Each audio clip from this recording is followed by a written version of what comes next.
신축 아파트 4억 할인 분양이라니 정말 깜짝 놀랄 만한 뉴스들이 나오고 있습니다.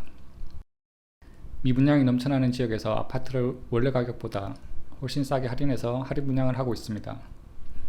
제 가격에 집을 산 주인은 정말 화가 날 겁니다. 에어컨, 붙박이장, 냉장고, 발코니 무료 확장을 해주면서 미분양 아파트를 팔려고 하는 광고도 많이 보입니다. 이것저것 많은 혜택을 준다고 이런 아파트를 무턱대고 잘못 사면 1억을 잃는 것은 순식간입니다. 미분양이 생기는 데는 이유가 있습니다. 오늘은 왜 미분양이 생기는지 알아보겠습니다. 미분양이 많은 지역과 미분양이 얼마나 있는지를 찾아보는 방법도 구체적으로 알려드리겠습니다. 그리고 집을 살 때 하락하는 지역을 피하는 방법을 알아볼게요. 지금 대구는 미분양 아파트가 속출하고 있습니다. 한 유명 브랜드 아파트도 할인 분양을 한다는 현수막을 걸어놓고 있습니다. 미분양이 나면 건설사는 특별 혜택을 주면서 미분양 아파트를 팝니다. 무이자 혜택, 발코니 무료, 시스템 에어컨 무료 같은 특별 혜택을 통해서 미분양을 팔고자 합니다. 그래도 팔리지 않으면 할인 분양에 들어가게 되죠. 1억이 넘게 할인을 해서 분양을 하기도 하고 심하면 4억이 넘게 할인 분양을 하는 것도 생기고 있습니다. 미분양은 왜 생기는 것일까요? 우리나라는 아파트를 다 짓고 나서 파는 것이 아니라 아파트를 짓기 전에 먼저 팝니다.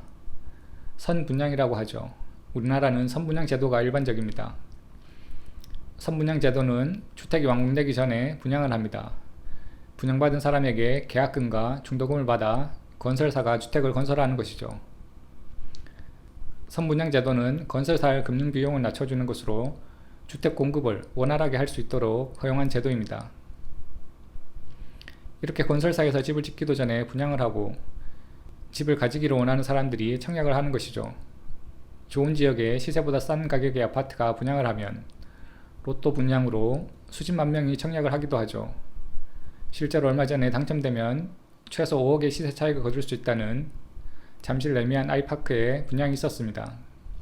로또 분양을 알려지면서 청약에 8만 명이 몰리기도 했습니다. 반면에 분양을 했는데도 집을 사려는 사람이 없으면 미분양이 납니다. 지금 대구의 경우 미분양의 무덤이라고 불리고 있을 정도로 미분양이 넘쳐나고 있습니다.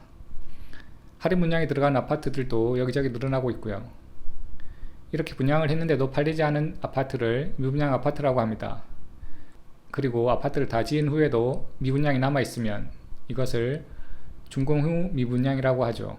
이렇게 미분양이 쌓이는 것은 대표적인 부동산 하락 신호입니다. 아파트를 사려는 수요보다도 건설되는 아파트의 공급이 더 많다는 것이죠. 수요보다 공급이 많다 보니 팔리지 않고 남은 재고 아파트, 즉 미분양이 쌓이고 가격도 하락하는 것이죠. 여기서 선분양의 특성에 대해서 잠깐 알아볼게요. 선분양 아파트는 착공, 분양, 완공, 입주의 과정을 거치게 됩니다. 보통 분양에서 입주까지는 2에서 3년 정도의 시간이 소요됩니다. 이때 건설사의 입장과 분양받는 사람의 입장을 살펴볼게요. 건설사는 분양만 잘 되면 계속해서 집을 지어서 팔게 됩니다. 분양할 때 부동산 분위기가 좋아서 완판이 되면 그만입니다. 분양하고 나서 2, 3년이 지나는 입주 시점에서의 시세에는 별 관심이 없습니다. 입주 시점에서 시세가 올라도 내려가도 상관이 없습니다. 분양할 때 가격이 중요한 것이죠. 분양하고 입주 시점에 시세가 오르면 분양받은 사람은 시세 차익을 가져가게 됩니다. 반면에 입주 시점에 시세가 내려가면 분양받은 사람은 손해를 보게 되는 것이죠. 즉 분양 시점과 입주 시점의 시세 변화에 대한 책임은 분양받은 사람에게 있습니다. 그러니 아무 아파트나 무턱대고 분양을 받으면 안 되는 것이죠. 분양할 때 상승장이라 너도 나도 청약에 넣어 분양을 받지만 정작 우리가 중요한 것은 입주 시점의 시세입니다. 대표적인 부동산 하락 신호인 미분양의 수치만 잘 알고 있어도 하락하는 아파트를 피할 수 있습니다. 반대로 미분양 수치만 잘 봐도 오르는 아파트를 찾을 확률이 높아지죠. 그렇다면 미분양 수치는 어떻게 알 수 있을까요? 그 방법을 구체적으로 알아볼게요. 부동산 지인이라는 사이트에 들어갑니다. 지인 빅데이터 메뉴에서 미분양으로 들어갑니다. 그럼 이렇게 전국의 미분양 수치 그래프를 볼 수 있어요. 지역별로도 볼 수 있습니다. 대구를 한번 볼게요. 지역에서 대구를 선택합니다. 그러면 이렇게 대구의 미분양 수치를 볼 수 있어요. 대구는 2022년부터 미분양 수치가 급격하게 증가하기 시작했어요. 이렇게 미분양 수치가 급격히 증가하는 시기는 아파트 시세가 하락하는 경우가 많습니다.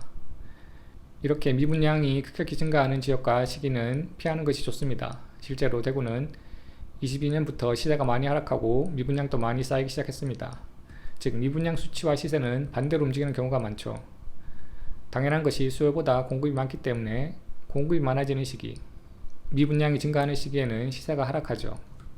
대구의 어느 아파트가 미분양이 났는지는 아래쪽 미분양 아파트 상세 검색에서 확인할 수 있습니다. 이렇게 구 단위로 좁혀서 검색해 볼 수도 있고요. 서울의 미분양도 한번 살펴볼게요. 서울의 경우 현재 미분양 수치는 평균 이하입니다. 서울 부동산 하락기인 2013년, 14년까지는 미분양이 아주 많이 쌓여 있는 것을 볼 수 있어요. 그렇다면 미분양이 완전히 없어져야 시세가 상승하는 걸까요? 아닙니다. 미분양이 완전히 없어져야 상승하는 것이 아닙니다.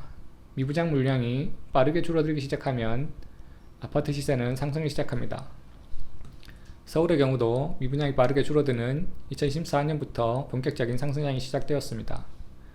상승장에서는 미분양 수치가 매우 적은 것도 볼 수 있습니다. 그렇다면 지금 미분양이 넘쳐나는 대구의 경우는 앞으로 어떻게 될까요? 대구의 경우 올해까지 공급 물량이 많습니다. 하지만 내년부터 차츰 공급 물량이 줄어듭니다. 이렇게 공급 물량이 줄어들면 미분양 물량도 줄어들기 시작합니다. 그러면 전세가가 오르고 매매 시세도 오를 확률이 높아집니다. 그러니 대구의 경우 내년부터 공급량이 줄어들기 시작하니 관심을 가지고 지켜봐야 할 시기라고 할 수 있겠네요.